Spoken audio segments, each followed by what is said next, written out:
So my name is Adam, and I am from Oxford in England, in the United Kingdom, in Europe, on Earth. Okay. I would like to make you some questions for my homework. That I Okay. make an interview for fun people. Mm-hmm. Okay, number one. What's one sound, smell, or taste takes you back to your childhood? The smell of horses, because it reminds me of being back at my family farm, and it was always there when I was young. Okay. Do you think you come across an extrovert or an introvert person? I think I probably come across to people as extroverted, because when I meet people, that's how I seem. But I don't meet that many people, so I consider myself to be quite a balance of the two. Between both of them? Yeah. But people know I think a lot, so I suppose because I think a lot, I must come across as an introvert to some extent. Yeah. Okay. What sort of a person do you find most difficult to put up with? Right-wing conservative religious people who are like trapped by fixed beliefs about right and wrong and become quite judgmental. And I suppose I don't really get along with people who I think are like inauthentic conformists and phonies. Yeah. Okay. Do you always turn out to vote in elections? No, actually, I've never voted in a general election. The only thing I ever voted on was Brexit, whether or not the UK should stay in the EU or not.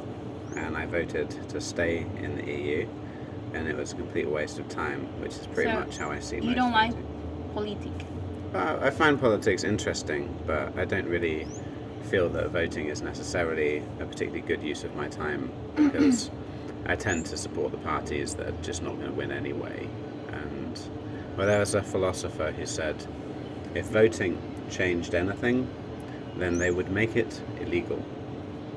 Okay, number 5. What situation brings out the best and worst in your English? In my English, Yeah. my English speaking,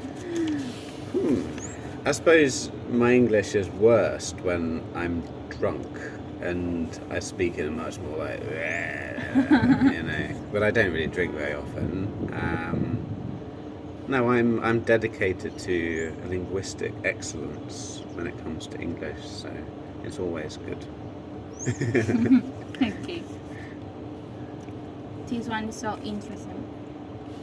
Imagine you've been dating someone for a year and it turns out that they lied about their age. What would you do?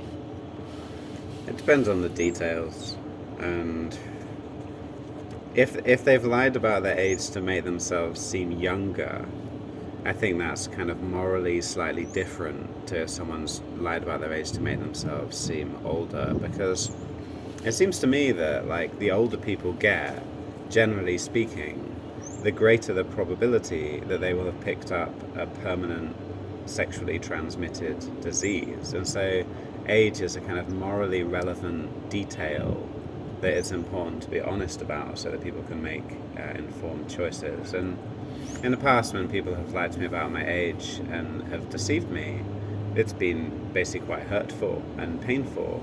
And it surprises me that people don't seem to understand why. So you prefer a person who is honest with you with Absolutely. the earth, and you can decide if you want to date with that person or not. Yeah, I think honesty for most people is essential in relationships. And so, Here we have another question: Is have you ever come across an old friend in an unexpected place?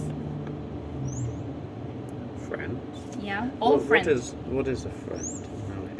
Old friend that you have in your childhood or any person you have met in the Unexpected world. place. Like, I can give you an example. Imagine your old friend from your childhood. They were in the forest, like. I did There was one thing where I met someone and made a kind of a friend or acquaintance in Thailand, and then like 3 years later bumped into them at a music festival in Europe. So that was a strange coincidence for sure, yeah.